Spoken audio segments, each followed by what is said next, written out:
درود پاک پڑھتا ہے اللہ پاک اس پر 10 رحمتیں بھیجتا ہے، اس کے 10 گناہ بھی معاف کرتا ہے اور اس پر 10 درجے بھی اس کے بلند کیے جاتے ہیں۔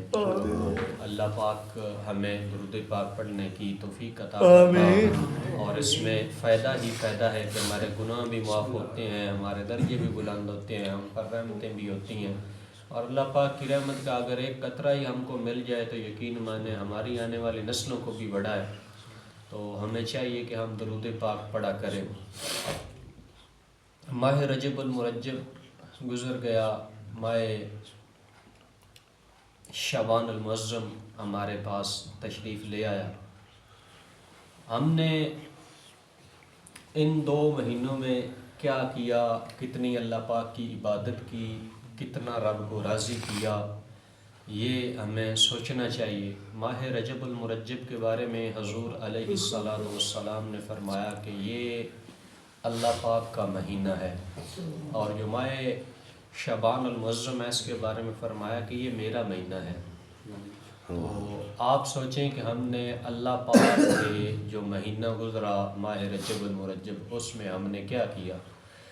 یہ یوں سمجھیں کہ ہم اپنا محاسبہ بھی کر رہے ہیں، اپنے آپ سے سوال کرنا۔ حضرت سیدنا عمر فاروق رضی اللہ تعالیٰ عنہ، اللہ پاک نے آپ کو بڑی شانیں عطا فرمائی ہیں، بڑے جلیل القدر صحابی رسول صلی اللہ تعالیٰ علیہ وآلہ وسلم ورضی اللہ تعالیٰ عنہ میں آپ اپنا محاسبہ فرمایا کرتے تھے اور اپنے آپ سے سوال کیا کرتے تھے کہ اے عمر بتا آج تو نے کون کون سے کام اچھے کیے ہیں۔ تو ہمیں بھی سوچنا چاہیے کہ ماہ رجب المرجب پورا گزر گیا اور حضور علیہ السلام نے فرمایا کہ یہ اللہ پاک کا مہینہ ہے۔ اب ہم نے اس مہینے میں کتنا اللہ پاک کو راضی کیا۔ اس کے روزوں کی بڑی فضیلتیں ہیں، بڑی برکتیں ہیں۔ اس میں ہم نے روزے رکھے ہیں نہیں رکھے، یہ بھی ہمیں سوچنا چاہیے۔ اگر نہیں رکھے تو انشاءاللہ تعالی نیت فرما لیں کہ یہ جو ماہ شعبان المعظم آ گیا ہمارے پاس، اس میں ہم رکھیں گے۔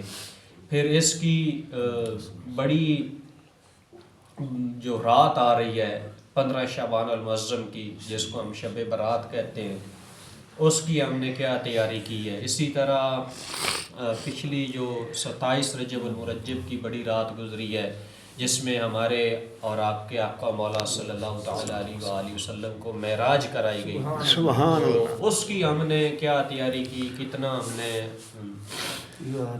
اس کو منایا، عبادتیں کی۔ اچھا، یہاں پہ بھی میں کچھ گزارش کرتا چلوں کہ ماہ رجب المرجب کی بڑی راتیں کافی گزری ہیں، جیسے 27 رجب المرجب کی رات تھی، اسی طرح اس سے پہلے کچھ دن ہمارے پاس آئے، جیسے مولا علی رضی اللہ تعالیٰ عنہ کا اسی مہینے میں ولادت کا دن ہے۔ اسی طرح حضرت امام جعفر صادق رضی اللہ تعالیٰ عنہ، آپ کا عرس مبارک اسی مہینے میں تھا۔ اسی طرح حضرت سیدنا امیر معاویہ رضی اللہ تعالیٰ عنہ، آپ کا بھی عرس مبارک اسی مہینے میں تھا۔ تو اس حوالے سے بھی بڑے برکتوں والا یہ مہینہ تھا، اور خواجہ خواجگان خواجہ معین الدین چشتی اجمیری رحمۃ اللہ تعالی علیہ، آپ کا بھی عرس مبارک اسی مہینے میں تھا، ماہ رجب المرجب میں۔ تو یوں دیکھا جائے تو یہ بزرگان دین بھی اس میں بڑے بڑے جو ہیں وہ دنیا سے گئے ہیں، اور ان کے جو عرس مبارک ہیں وہ اسی مہینے میں تھے۔ اس حوالے سے بھی بڑا عظمتوں والا برکتوں والا یہ مہینہ تھا۔ تو آگے جو آ گیا ہے ماہ شعبان المعظم، اور جو ماہ مزید آگے آ رہا ہے یعنی ماہ رمضان المبارک، تو وہ بھی اپنے اندر بڑی برکتیں عظمتیں سمیٹے ہوئے ہے، اور ہم جیسے گناہ گاروں کی مغفرت کروانے کے لیے وہ مہینہ آتا ہے۔ ہمیں اس مہینے میں اس کی تیاری کرنی ہے۔ رجب میں فرمایا گیا کہ جو لوگ رجب میں اللہ پاک کی عبادت کرتے ہیں تو گویا وہ زمین کو تیار کر رہے ہوتے ہیں۔ تو جو شعبان المعظم میں اللہ پاک کی عبادت کرتے ہیں وہ اس میں ڈال رہے ہوتے ہیں بیج اور پانی لگا رہے ہوتے ہیں۔ تو جو ہے رمضان المبارک کا مہینہ، تو وہ یوں سمجھیں کہ ہم نے اپنی زمین کو تیار کیا، پھر اس میں بیج ڈالا، پھر اس کے بعد ہم نے اب اس کا فصل لینا ہے، تو وہ ماہ رمضان المبارک میں ہم اس کو اپنی تیاری کر لیتے ہیں، کمر باندھ لیتے ہیں، کمر کس لیتے ہیں کہ ہم نے رمضان المبارک میں اللہ پاک کی عبادت کرنی ہے۔ اللہ نہ کرے آپ کی اور میری کبھی بھی کوئی نماز جو ہے وہ قضا ہو، نہ اس مہینے میں نہ کبھی کسی مہینے میں، اور اسی طرح اگر اللہ نہ کرے کسی کی قضا ہو بھی جائے تو کوشش کیا کریں کہ فوراً ہی اس کو ادا کر لیا کریں۔ اللہ پاک ہمیں ان مہینوں میں اللہ پاک کی عبادت کرنے کی توفیق عطا فرمائے۔ جو اہم گزارش میں کرنا چاہ رہا تھا وہ یہ تھی کہ ہم لوگوں نے نا ایک بڑا اپنا مائنڈ سیٹ کر لیا ہوا ہے کہ جب بڑی راتیں آتی ہیں نا تو ان میں نوافل ادا کر کے تو ہم اللہ پاک سے اس کی رحمت کی امید لگا بیٹھتے ہیں۔ یقیناً نوافل ادا کرنا بڑی برکت ہے، بڑی عظمت کی بات ہے، اور اللہ پاک کی عبادت بھی ہے نوافل ادا کرنا، یہ کوئی عام بات نہیں ہے۔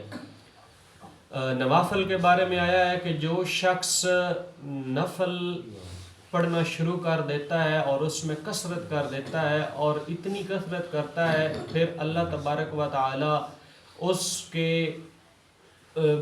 کم میں لگ جاتا ہے۔ جب نوافل کے ذریعے بندہ عبادت میں زیادتی کر دیتا ہے تو اللہ پاک اس کے کم میں لگ جاتا ہے، اس کی آنکھ بن جاتا ہے جس سے وہ دیکھتا ہے، اس کے کان بن جاتا ہے جس سے وہ سنتا ہے، اس کے ہاتھ بن جاتا ہے جس سے وہ کام کرتا ہے۔ تو اتنی بڑی سعادت کی بات ہے نوافل ادا کرنا۔ لیکن میرا سوال یہ ہے کہ آپ اور میں ذرا غور کریں کہ ہماری فرض عبادت کیا ہم پوری کر رہے ہیں؟ نوافل بے شک ادا کریں، اس میں کوئی منع نہیں، کوئی دوسری رائے بھی نہیں ہے، کوئی یہ بھی نہیں ہے کہ نہ کرنے چاہیے، لیکن فرضوں کو چھوڑ کر اگر کوئی نوافل کی طرف جاتا ہے، نفل عبادت کی طرف جاتا ہے کہ مجھے اس سے اللہ پاک کی رحمت جو ہے وہ زیادہ مل جائے گی، تو یقین مانے آپ اور میں دھوکے میں ہیں۔ ہم سے پوچھا جائے گا فرضوں کے بارے میں، پہلے فرض ادا کریں، فرض کو اپنے اوپر نافذ کریں، لازم کریں، 5 وقت کی نماز جو ہے وہ کوشش کریں کہ ہماری قضا نہ ہو، کبھی بھی نہ ہو، اللہ پاک کبھی ایسا لمحہ ہی نہ لے آئے۔ اس سے پہلے اللہ پاک آپ کو اور مجھے ایمان کی موت نصیب فرمائے۔ تو نوافل ضرور پڑھیں، بڑی راتوں میں عبادتیں ضرور کریں، مگر فرائض کو نہ چھوڑیں۔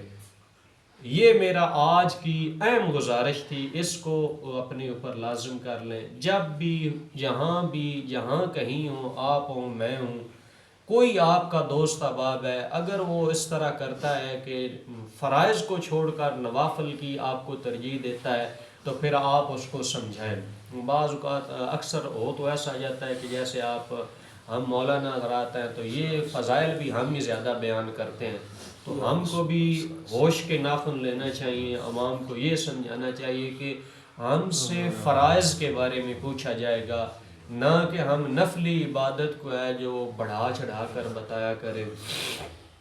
اس لیے اکثر الحمدللہ ہم کو سننے میں آتا ہے دعوت اسلامی والے جو ہے نا یہ اللہ پاک سے ڈراتے بڑا ہیں، تو یقین مانیں یہ آپ کو اور مجھے جو فرائض علوم ہے، جو فرائض ہیں ان کے بارے میں بتانے کی کوشش کرتے ہیں، تو ہم لوگ یہ سمجھتے ہیں کہ یہ دعوت اسلامی والے جو ہیں یہ ہم کو بڑا ڈرا رہے ہیں۔ اکثر میں نے یہ جملہ سنا ہے بہت سارے لوگ، تو کوشش کیا کریں کہ جو فرض علوم ہے وہ سیکھنے کی کوشش کریں، اسی طرح عبادات میں سے جو فرائض ہیں اور واجبات ہیں ان کو ادا کرنے کی کوشش کیا کریں، سنتیں ادا کیا کریں۔ اللہ پاک آپ کو اور مجھے جو ہم نے آج سننا سیکھا اس پر عمل کی توفیق عطا فرمائے۔ آمین ثم آمین بجاہ نبی۔ بسم اللہ الرحمن الرحیم، والصلاة والسلام علیک یا رسول اللہ وعلی